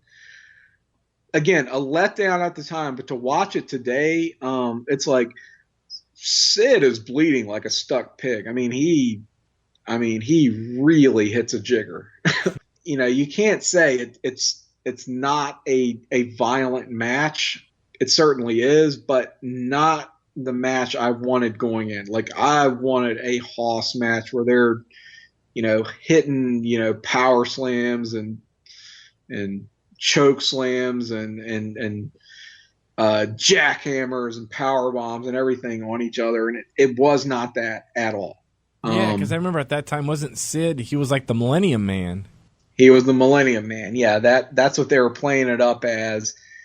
He was a big deal. There was a lot of hype going into that match, and it didn't deliver. Like I said, looking back on it now, I can sort of appreciate it for what it is, but it's still, you're not missing anything. Sting and Hogan had a screwy deal where, like, Hogan just lays down and Sting pins him. That was like a Russo special. He definitely came in and made his mark on this first pay-per-view in a very bad way. And it put a really sour taste in my mouth coming out of this show. And I'm like, shit, well, Vince Russo is obviously not the savior that people are making him out to be for WCW. This does not look good for them. And that kind of continued into the next two shows, which November was Mayhem. Oh, man. Sorry to interrupt. What really kind of pissed me off, I guess, with WCW, now I just had a flashback, was the whole thing where they were making fun of Jim Ross, and they did the Oklahoma. Yeah. I was like, what the fuck? Why pick on JR? And now everybody picks on JR, like Vince McMahon has him. Then it just rubbed me the wrong way, because I'm like, I kind of like some of this stuff, but I don't know. You're right. Yeah, that was really mean-spirited. Like, of all people, they decided they're going to fuck with Jim Ross. Like, why? He was never – of anybody in the WWF, you can't really single Jim Ross out as a WWF guy. Of anybody, he's sort of the one on-air person who's been pretty, like – I don't want to say anti Vince McMahon, but has been around the block and makes it known in his commentary. And they're going to, treat him like a piece of shit with this parody character. He was called Oklahoma, you remember? Yeah. Portrayed by, I want to say Ed Ferrara. I don't know. I'm not 100% sure on that. But yeah, it was just this really fucked up of all the ways you can just punch down at a promotion. Like Jim Ross is a target that I don't know why Vince Russo would want to go after, but that was totally a Vince Russo thing. And yeah, that permeated the product throughout late 1999 into early 2000. But just as you said, the nail in the coffin was the Radicals, Benoit, Guerrero, Saturn, and Malenko jumping ship in January of 2000 when they went over to WWF. I was like, well, I basically am left with no reason to watch WCW. My two guys were Benoit and DDP. Benoit's now, he went from winning the WCW World Heavyweight Championship to the next night gone. DDP, I think he was feuding with Bagwell at the time, but didn't really have anything going on otherwise, and disappeared for the early part of 2000. So, I mean, the primary guys that I liked in WCW just weren't there anymore or weren't actively being featured. So, like I said, I was still watching the WWF, and I got more into the WWF when the Radicals arrived and that's really when I converted to, okay, now I'm a WWF guy. Like WCW is officially a cut rate promotion. I'm still going to check in here and there, see what they're up to. But if I miss their shows, I don't really care because WWF is where it's at, objectively, and from a personal standpoint, this is what I'm going to follow from this point on. I can't continue to support a promotion with no guys that I care about. My interest in WCW was piqued a little bit when they did the big reboot Nitro going into Spring Stampede, where they brought back Vince Russo and Eric Bischoff, which is a complete fucking shit show. If you've never seen that Nitro, you've got to watch it because it's breaking the fourth wall left and right. It's total insider references. It's crazy. It's bug fuck crazy. And I know that we have some friends who are pretty high on this particular show. And we've got to talk about it in greater detail, but it's insane. If nothing else, just like I said, that train wreck quality as an artifact, just to go back and witness. So I'm like, okay, well, WCW is interesting. It's still not the preferred promotion for me, but I'll check it out here and there. And like I said, Spring Stampede was. I didn't order any pay-per-views after this, but follow the results. Spring Stampede, Slamboree, like we talked about, the Triple Cage match. We didn't even get into the David Arquette WCW title win, which, oh my God. Well, we can save that for Slamboree. Yeah, show. Let's save that one. Holy shit. But the funny thing was, towards the end of WCW's run, I'm talking by October, November of 2000, they kind of started to turn it around. Not to say that they were becoming a dominant professional wrestling organization again, but quite the opposite, actually. They became comfortable in being a number two. which sounds really bad, but rather than doing the constant crash TV of chasing the ratings week to week, trying to beat the WWF, they said, we're never going to be able to do that. We might not ever get to that same level again, but if we can become a solid number 2 wrestling promotion, we're okay with that. Let's just focus on ourselves and not what our competition is doing. And when they just refocused and started doing things like the Natural Born Thrillers. And then I think that's when they had the Cat as a commissioner too, right? They had the Cat, Ernest Miller, as their commissioner, which he kind of traded back and forth with, I feel like, Lance Storm and Mike Sanders, who was sort of an underrated talent, at least on the mic, not so much in the ring. But again, they had this new talent they started pushing, and mixing these guys with their veterans who could still go. They brought Page back. Nash couldn't work worth a shit, but they put him in a tag team with DDP, and that was sort of a good use for both guys. Booker T moved to the upper card, to the main event, became a multi-time world champion, which, he was a 3-4-time WCW champion before the promotion was bought out by WWF. That's something that, probably wouldn't have happened if not for Vince Russo, just to give him a little bit of credit. Since you're more of an expert on this, on the later era of WCW, there was a thought I had. Maybe you can kind of clarify it for me. Thinking about Scott Steiner, and yeah, they kind of did really push him as a big main event guy that was like their champion then.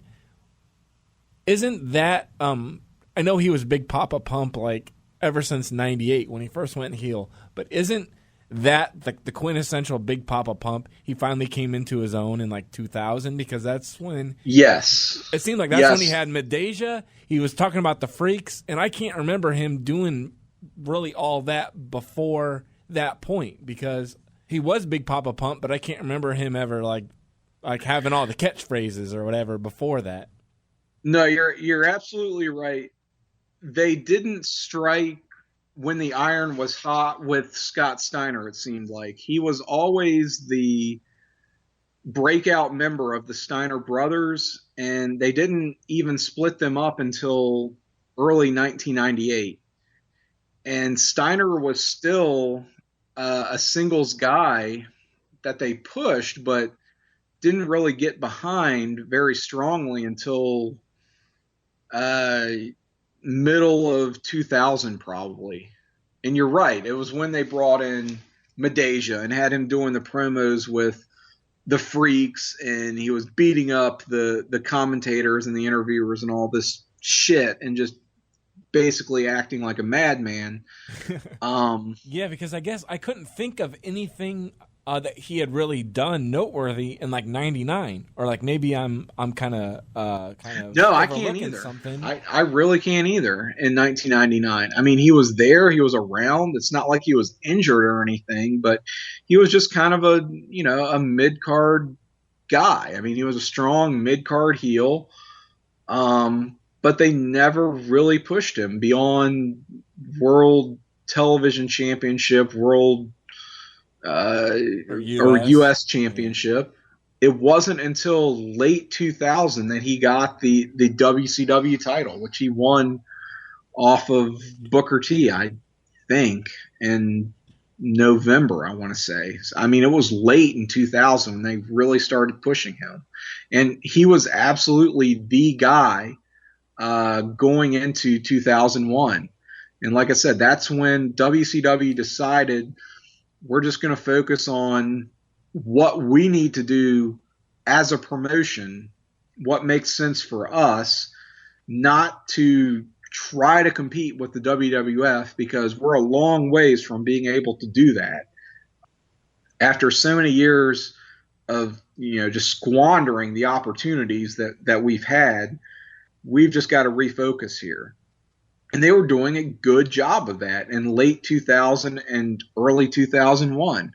So it was very much the writing was on the wall. Steiner was the guy. He's going to plow through all these baby faces until somebody like most likely Goldberg comes back and, beats him for the title.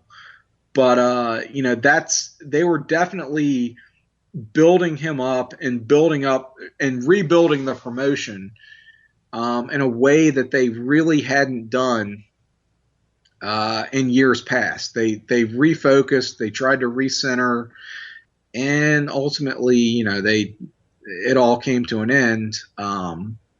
They were purchased, it seemed like at the 11th hour by Vince McMahon. So since this is a WCW show now, is there anything that stood out to you that maybe they actually accomplished better than the WWF, even though they didn't win the war? Is there anything that you can pinpoint that you liked a lot that they did better than the competition? Well, I'm glad you asked. There's a couple of things. One thing that really comes to mind is that Eric Bischoff, he beat Vince McMahon to the, evil owner, evil promoter gimmick by pretty much a year to the date, because Eric Bischoff went NWO, or was revealed as the NWO mole, if you will, in November of 1996, right before their World War III pay-per-view. It seemed like WCW had a third World War every year for a while there. But anyway, Eric Bischoff really beat Vince to the punch in that evil owner gimmick. And this is going to sound blasphemous, but I'm just going to go ahead and say it. I think that Eric Bischoff was better in that particular role than Vince McMahon. Now, hear me out. Vince McMahon is a much better on-screen character than Eric Bischoff. But as far as doing the boss gimmick, I think Bischoff was better only because, me personally, I have worked for people like Eric Bischoff, so I can relate to having a boss like that who you just detest, who you hate, and you can't really do anything about. I have never worked for anybody like Vince McMahon. Nobody has ever worked for anyone like Vince McMahon. Vince McMahon is the guy who sits in, the ivory tower that you never really see and you never really hear from. You don't interact with day to day. But Eric Bischoff, he's the guy you might actually have to work for and have to deal with. And he is a pain in the fucking ass. And in that respect, I think he was better at doing that particular type of character better than Vince, if that makes any sense. So he's kind of like the middle management guy that you hate. Yeah, he's the guy that you actually work for, that you actually see. And I know that Austin McMahon is the metaphor, right, of you're a working class guy, having to fight the man. That's the big picture metaphor. That's what people relate to. And I get that. But as far as the day-to-day interactions of what you truly deal with, you're looking at an Eric Bischoff way more so than you are a Vince McMahon. I mean, you're not the guy that struts around and right. You don't see that guy. If that guy exists, he again is in the ivory tower making decisions from on high that affect you, but you don't really have to deal with him one-on-one. But Eric Bischoff, oh yeah. I mean, he's the dickhead to end all dickheads. And I don't know. I think I realize that and appreciate it more and more the older I get, and the variety of jobs that I've worked over the years, just watching old Nitros and seeing Bischoff and the way that he comes off, and just that smarminess and the way he would kiss ass, and just God, he's just such a slime ball. I'm like, yeah, he was really good at what he did. That's speaking to Bischoff as a character. I'm not talking about his management style or whatever. That's a different conversation. But as a character, Bischoff is kind of there. I feel like he, as the boss, he was better than Vince. Vince was much better in other respects as an overall character. But just in that, this is where the buck stops kind of guy. That's Bischoff for me. Well, I like your hot take. That is a hot take. That's a hot take from Hotlanta.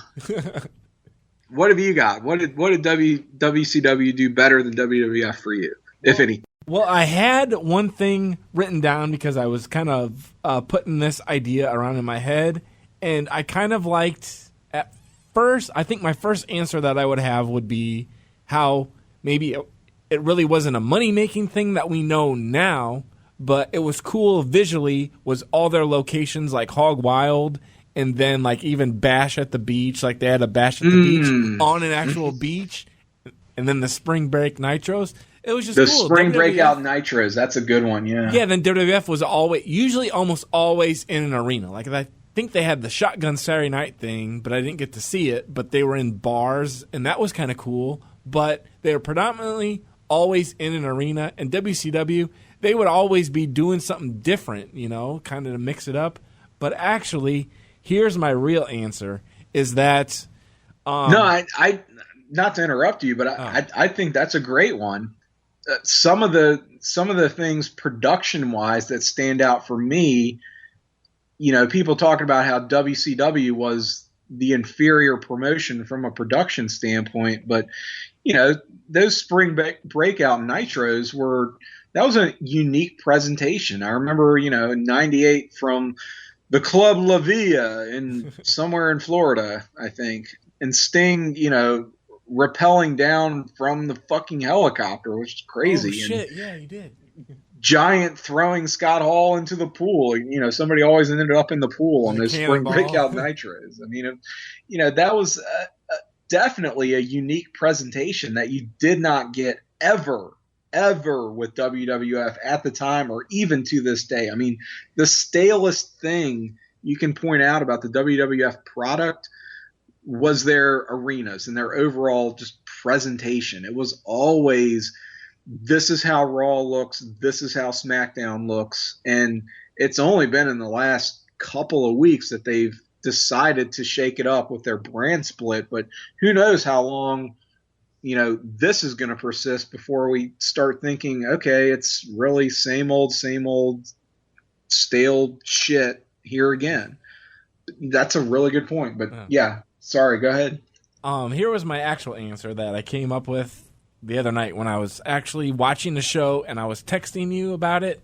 Well, and I made a note. I'm going to bring this up in an episode. It is mostly related to Bobby Eaton because that guy, he had like an ugly ass mullet and stuff, but WWF seems always like really appearance based. Somebody like Bobby Eaton could never get beyond job status. Keep going. He'd always be like, if he was in WWF, he'd pretty much be like their Barry Horowitz guy who was always losing on the shows. Maybe he got like a token win, but Bobby Eaton would never go beyond curtain jerker in the WWF. And it's like, because I got, I guess, rehooked with WCW about 10 years ago. I started tape trading videos with our buddy Kurt, and I got all this WCW stuff from the early 90s that I had never seen before. And there was guys like Vader, who I was familiar with WWF. And then there was Rick Rude. And then even Dustin Rhodes and Barry Windham. It was like those guys, even Barry Windham, he never really got anywhere in the WWF because I think maybe he was a little older then when he went there. But they stuck him in the tag team as like the Blackjacks and stuff, and he was like the stalker, some guy that wore fatigues and had like face paint. But let's face it, he wasn't very good looking. Yeah, so see, he never really went anywhere either. But on some of those WCW shows, he was like awesome, man. I loved his tag team with Dustin Rhodes. That's a really good observation, and something I've thought of as well, with just the diversity of talent that WCW employed at the time, where it was guys that weren't the traditional cookie cutter. I mean, let's face it, WWF wrestlers, it seems like they have to look like gay porn stars, basically, in order to amount to anything. It's a very set cookie cutter look. But in WCW, they didn't seem to care about that kind of thing as much. So, and that went from the talent to their referees to their managers. I mean, let's face it, WWF would never employ a guy like Ralphus, right? I mean, can you imagine Vince McMahon just seeing Ralphus and saying, this guy is on our payroll? I mean, he's going to puke. I'm going to puke. I mean, there's just no way they would ever employ somebody like that. And I'm not saying, Ralphus was this great revelation or anything, but I mean, he had a role in WCW and he played it pretty well, and they were willing to give him credit for what he was able to do, I guess, or what the way that he came off as that unique character, so to speak.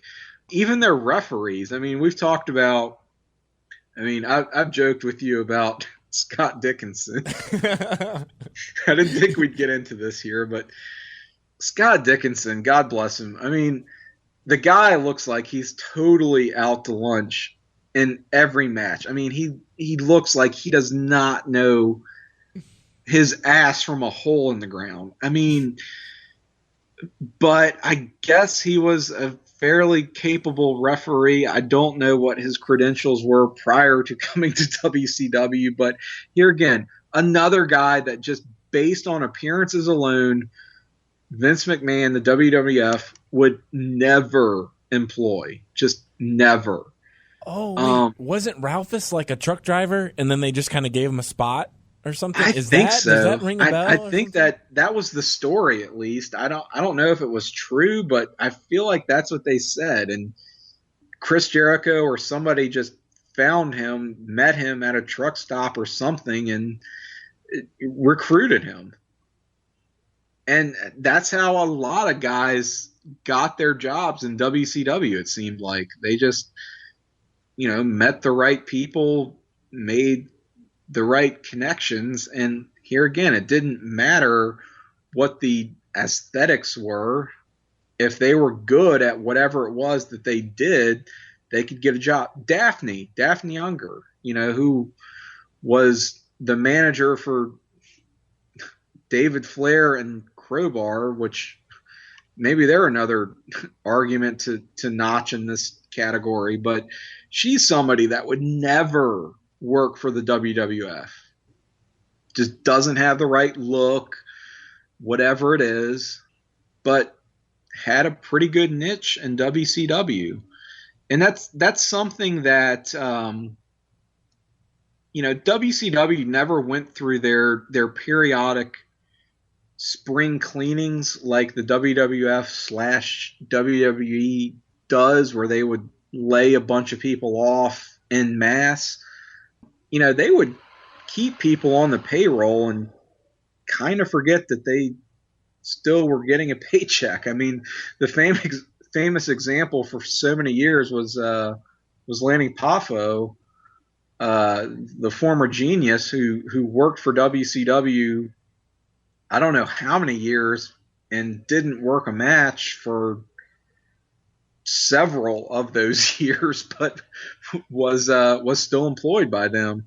But the thing is, there are these guys, and I'm thinking, the Alex Wrights, the Disco Infernos, the Brian Clark as Wrath or whatever, whoever he was. Yeah, really, because Disco, he actually had some legitimate title shots, whereas in WWF, he probably still would have always been like the jokey character. I mean, not that he was a really like a legitimate guy, like star in WCW, but they at least attempted to push him. Right, and that's the point. Like, these guys, because they never got released, for better or worse, had a little bit of time to develop their characters and to become more legit contenders, even though, it may not have amounted to anything. Look at, Lenny Lane and Lodi.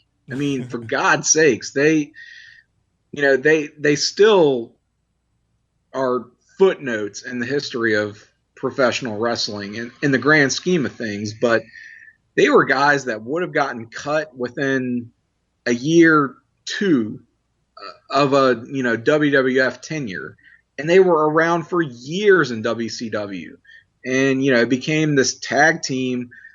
Kind of got over, kind of did the Billy and Chuck thing about 3 years early. Weren't quite as controversial as that ended up being, but was, within that same vein. And, they were guys that had some job security who still were able to draw a paycheck doing their thing and just developing their characters. And every now and then you'd see a guy actually break out. And it was just a matter of being at the right place in the right time.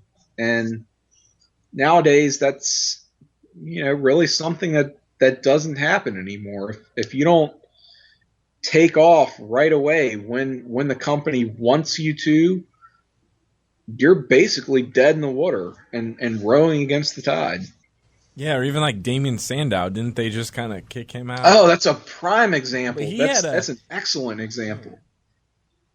He had a really fun character. I really like that kind of where they kind of repackaged him as like Mizdow, and then they turned him and he became a good guy. But then it was kind of like, oh, well, now he's a good guy. So that's it. Yeah, really talented guy who could actually be something, amount to something, and just got crowded out, I guess, and got released, and nobody really cared. And where is he now? Just turned up in TNA, which I hope that works out. But that's a prime example of a guy who, had he been in WCW or if the WWE had been following the model of just keep guys under contract no matter what, he'd still be around and eventually probably find his groove. Kind of the way that, it's hard to believe that Zack Ryder is still employed here today and ended up winning the Intercontinental title at WrestleMania this year for, just a quick spell only to drop it to Miz. But that's a guy that, against all odds, still has a job with WWE. And it's the type of thing that WCW was really famous for. And every now and then, like I said, you'd have a real breakout talent.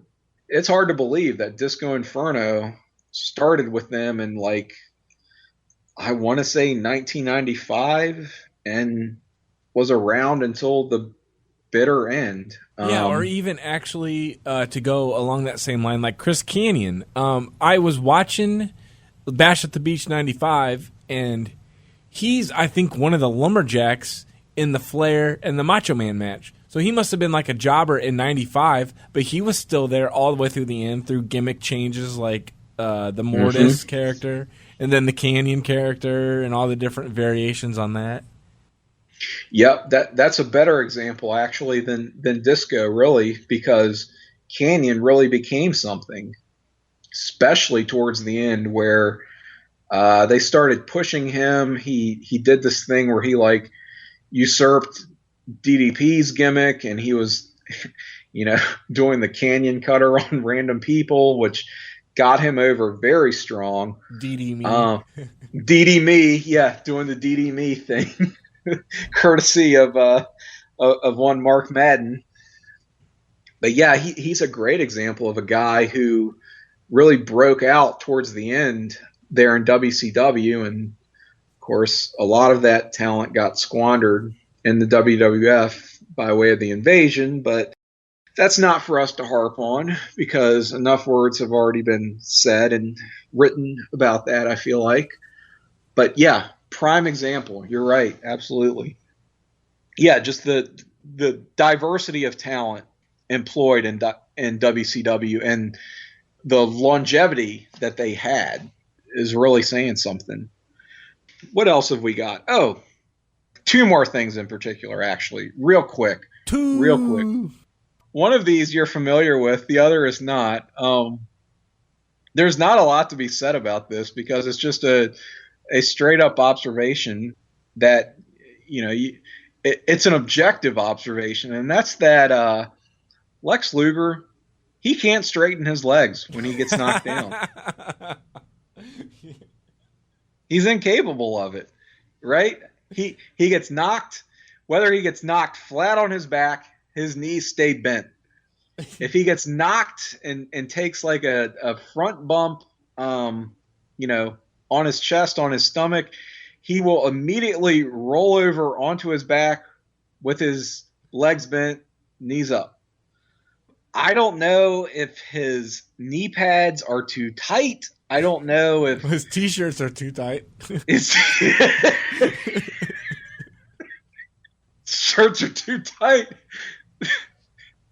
But no, the man, he cannot straighten his legs. He for the life, he's incapable of it. Watch maybe this goes back to, his earlier NWA run, his WWF run. I'm not sure. I just know that any Lex Luger match that I've seen in WCW, he can't straighten his legs. It's impossible. I defy you to present an example, a match where he does. I'm not talking about where like he first gets knocked down and like he just is splayed out. Like for any extended length of time where he's like pinned, his legs are never flat to the canvas. Would you disagree with that? You pointed that out in a text, and I did try to find one, and you're right. He was laying there, and his legs are like off to the. You haven't found anything to disagree with, to dispute that, have you? No, but I try not to watch too many Lex Luger matches, anyways. No, you got to watch more. You got to watch more Lex Luger matches. Yeah. All right, the other one. I haven't told you about this one yet, but it's another anatomical observation that I think you'll appreciate. Around similar lines, Bret Hart, his knees start where I think most people's shins are. What? Now hear me out.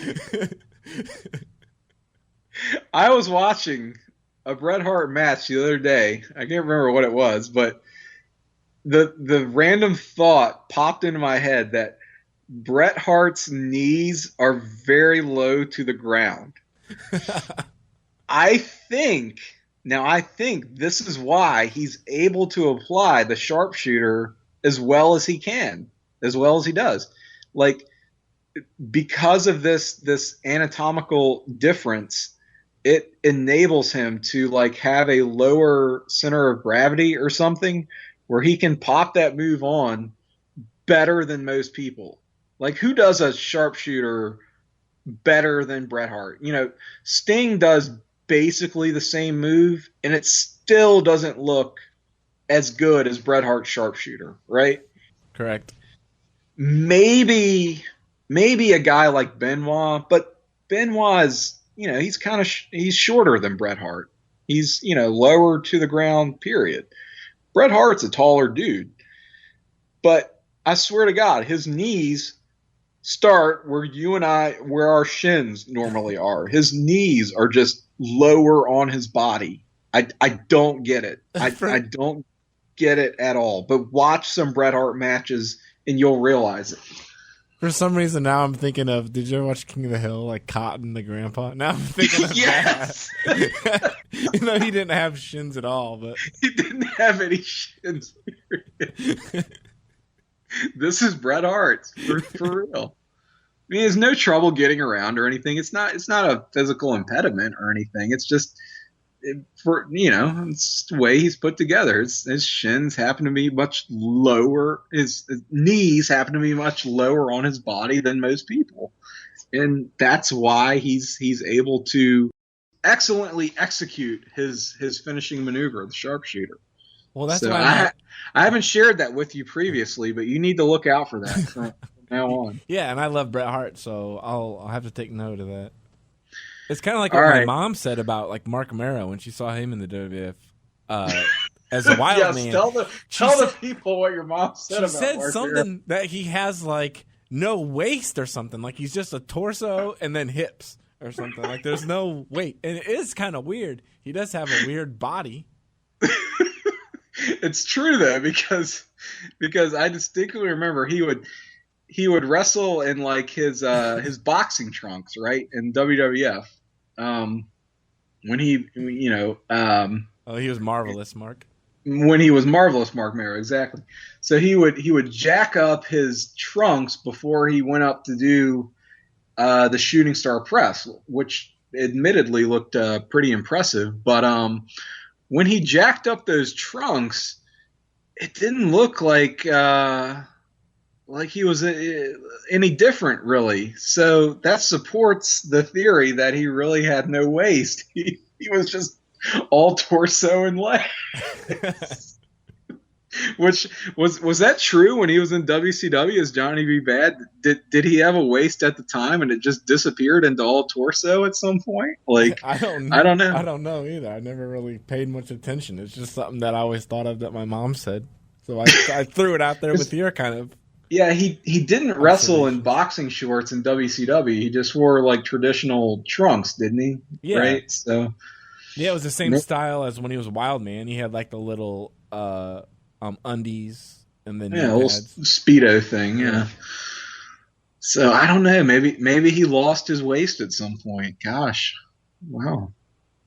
All right. Well, do we have any other quick hits, observations about wrestlers' anatomies or WCW? Well, there is one topic we could hit on, but I don't have to. Like fat ass wrestlers. Fat ass wrestlers? As in literally like asses that are huge wrestlers? Yeah. But right. We can save that for another show. That would be a whole show. Well, this is a pretty deep dive, but you and I come from the old RSPW FA2 livejournal.com, where we had a tournament. What was it called? The Greatest Wrestler Ass Off? I don't know if it was even a tournament. I think it was just a thread of comments. And it was started by me. I'm pretty sure it was a real tournament that we did. I know I started it because it was mostly like, I said I think Sting has a bubble butt or like a big booty, and then somebody else chimed in and saying like Mick Foley and then like Ron Simmons. Yes, it got a lot more play than you would expect for just kind of a random one-off thread, and basically the conceit was these are not. They're not like fat guys; they're like fit guys. Right? They just have like obese, big butts, like overweight guys. They just happen to be. They're guys that have disproportionately large asses. And you pointed out that Sting was one of them, which, yeah, true. I feel like Ron Simmons ended up taking the gold there. Yeah. But maybe points were deducted on account of racism, probably. I forgot about that. That's uncomfortable now. Yeah. But let's just call a spade a spade. Black booties matter. That's basically what it came down to. They were like, yeah, but you know. So yes, Mick Foley was in contention. Sting, Ron Simmons. There was more. Yeah, there were a lot of guys that just had disproportionately big booties for their stature that we took note of. So I'm glad that came up in our first episode, just to get that out of the way.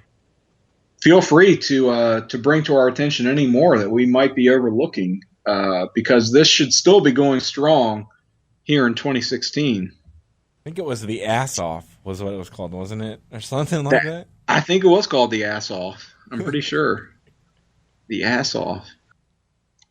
Gosh, I really want to get into how much Buff Bagwell loved WCW and how much WCW loved Buff Bagwell, but I think we're running desperately short of time.